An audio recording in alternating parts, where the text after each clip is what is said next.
1963 designed Gatling gun. Dr. Gatling actually developed and patented it in 1862, late 1862. Started manufacturing in 63. However, our government, the United States government, was kind of reluctant to accept it for several reasons. One, it was fairly expensive, about $1,500 each. But let's go back into 1860, and private only made $13 a month. So if you kind of use that as an idea, it was fairly expensive. But they did get used very, very end of the war, towards the end of 64, 65, when we got into the Battle of Petersburg. There were 12 of them used there.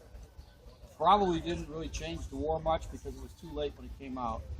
But with a crew of 4, so you had either a captain or a gunner on the gun.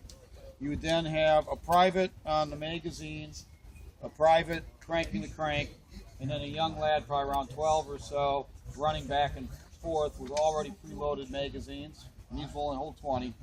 We could shoot at a rate of 200 rounds a minute. And again, your typical Civil War soldier with a muzzle-loading rifle was 3 shots a minute. So essentially 4 people with this gun could replace 70 soldiers. So one of his ideas was to reduce the size of the army.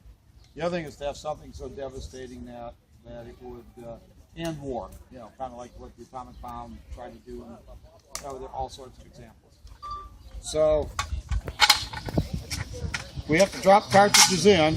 Now I've only got 7 here, so you kind of get an idea with just 7 how fast this thing can fire. Fire in the hole! That was just 7.